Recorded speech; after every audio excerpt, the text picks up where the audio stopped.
Hello everyone, আসসালামু আলাইকুম। সাইদা ফারজানা চলে আসছে ফরহাতেরা থেকে নতুন একটি ভিডিও নিয়ে। মাংসের রেসিপি রান্না নিয়ে চলে আসলাম আপনাদের সাথে। গরুর মাংস এখন সবার কম বেশি মাংস থাকে ফ্রিজে, আমি জানি।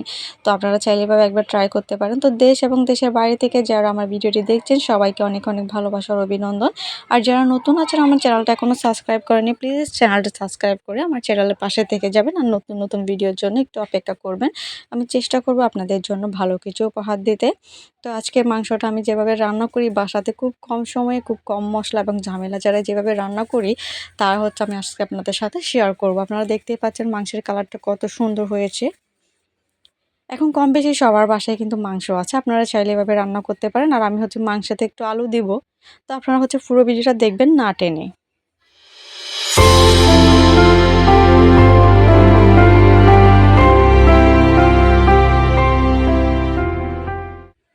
তো চলে এলাম আমি রান্নাতে।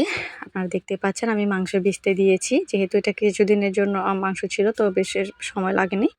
তারপর নিয়ে নিলাম আমি হচ্ছে 2টা বড় সাইজের রসুন আর 3টা পেঁয়াজ আর হচ্ছে আদা নিয়ে নিয়েছিলাম। তো আমি মাংসগুলো কেটে নিয়েছি, এভাবে পিস করে নিয়েছি। আপনারা চাইলে আপনাদের পছন্দ মতো শেপ করে নিতে পারেন। ধুয়ে ভালো করে পানি ঝরিয়ে আমি তারপর হচ্ছে মশলা নিয়ে নিচ্ছি। আমি ঘরোয়া মশলা দিয়ে কিন্তু কোনো বাটা মশলা ইউজ করব না, যেহেতু একটু সময় কম ছিল।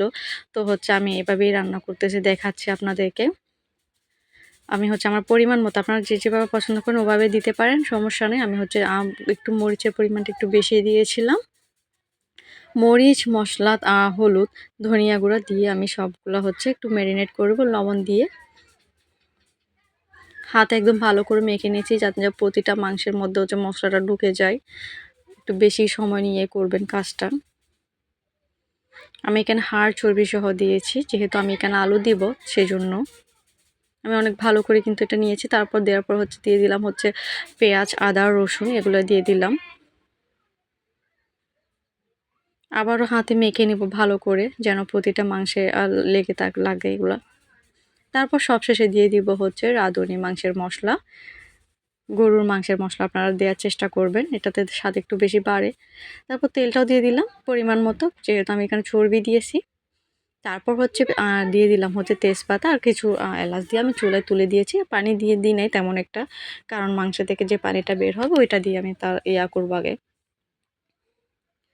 তো দেখতেই পারছেন আমি স্বাদটা বাড়ানোর জন্য আবার একটু ম্যাগি মশলা ব্যবহার করেছি, যেহেতু আমার এটা বেশি ভালো লাগে। আমি ঝোলের পরিমাণটাও একটু বেশি দিয়েছি, কারণ হচ্ছে আলু দিয়ে রান্না করি আমি, তার একটু ঝোল বেশি লাগে আমার। আপনারাও চাইলে এভাবে একবার রান্না করে ট্রাই করতে পারেন, একবার দেখতে পারেন, একটু অন্যরকম স্বাদ হবে। তারপর নামানোর আগে 2টা কাঁচামরিচ মাঝখান থেকে ভেঙে দিয়ে দিব। তো ব্যাস আমার রান্নাটা শেষ। আমি হচ্ছে এখান পর্যন্ত আজকে আপনাদের সাথে তুলে ধরলাম। ভালো লাগলে ভিডিওটা লাইক দিয়ে পুরো ভিডিওটা দেখে দিবেন। সবাই ভালো থাকবেন।